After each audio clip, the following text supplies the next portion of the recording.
Ju njohim me edicionin informativ të lajmeve. Kjo është Radio 7. Sulm kibernetik mbi faqen zyrtare të radio-televizionit publik shqiptar. Dyshimet e para bien mbi grupe hakerë serb. Incidenti ka ndodhur rreth orës 18 të ditës së hënë kur përdoruesi që vizitonin faqe zyrtare të transmetuesit publik ndesheshin me tituj dhe lajme të reme që synonin destabilizimet të perceptimit publik mbi Kosovën. Shqipëria tërheq njojën e Kosovës, Kosova është Serbi ishin disa nga titujt që u vendosën në faqen zyrtare të radio-televizionit publik shqiptar. Hakerat serb kishin publikuar lajme të reme të cilat i kanë publikuar në faqen zyrtare të lajmeve të RTS-s dhe profilin zyrtar të Instagramit të televizionit publik shqiptar. Deri tani nuk ka pasur asnjë reagim nga radio-televizioni publik në lidhje me këtë sulm kibernetik. Gjykata kushtetuese në Maqedoninë e Veriut mori vendimin për shtyrjen e seancës përgatitore për ligjin për përdorimin e gjuhëve, e caktuar për më datën 19 qershor. Vendimi erdhi pas pranimit të shkresës nga ana e kryeparlamentarit Afrim Gashi bashkë me akt gjykimin e administratives për anullimin e zgjidhjes së Elisabeta Dukovskës për gjyqtare kushtetuese. Shtyrja e seancës bëhet për shkak se Dukovska ishte gjyqtare e referuese lëndës së ligjit për përdorimin e gjuhëve, ndërsa kushtetuesja paraprakisht ka miratuar konkluzionin sipas të cilit shqyrtimi i kësaj çështjeje do të bëhet vetëm me përbërje të plotë. Radio 7, zëri pozitiv i qytetit.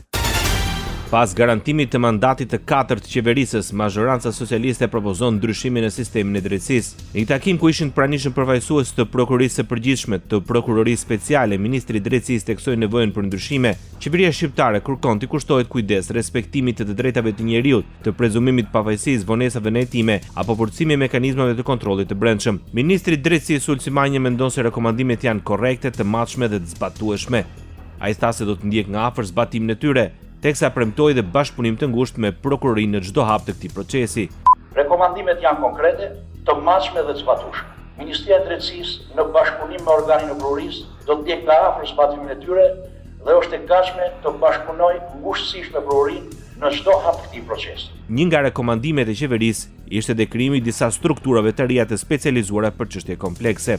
Nevojitet krijimi i strukturave të specializuara për çështje komplekse, investim në teknologji dhe burime njerëzore, si dhe zhvillimi i trajnimeve të vazhdueshme në bashkëpunim me shkollën e magjistraturës dhe partnerët ndërkombëtar.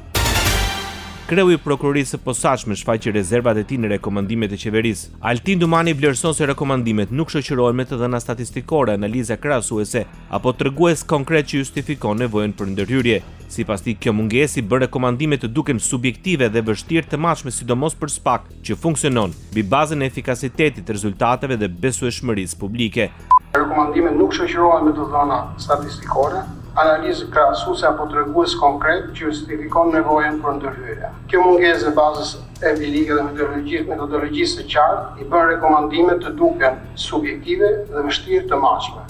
Gjithashtu, rekomandimet në një pjesë të tyre përdorin terma të përgjithshme si hetime proaktive, përdorimi efektiv i dhënave, terminologjia e paqartë është një pengesë për implementim. Për ngritjen e strukturave të posaçme, Dumani kujtoi ministrit se SPAK është subjekt i mbikëqyrjes nga Këshilli i Lartë i Prokurorisë dhe Inspektorati i Lartë i Drejtësisë. Sipas tij, krijimi i strukturave të reja, vlerësimi dhe integriteti pa analiza të mekanizmave ekzistuese rrezikon të sjellë një mbingarkesë burokratike. Krijimi i strukturave të reja, vlerësimi dhe integriteti pa analizë të mekanizmave ekzistuese rrezikon të sjellë mbingarkesë burokratike.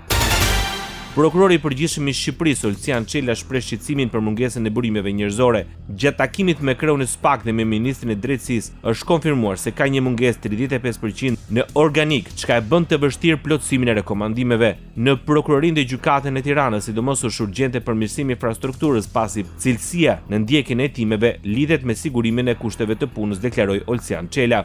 Cilësia në ndjekjen e hetimeve, ku janë patjetër edhe përfshira edhe ndjekja e rekomandimeve të Këshillit të Ministrave, lidhet me sigurimin e kushteve të punës për prokurorët dhe gjyqtarët. Ndoqët lajmet shkurt në Radio 7, zëri pozitiv i qytetit.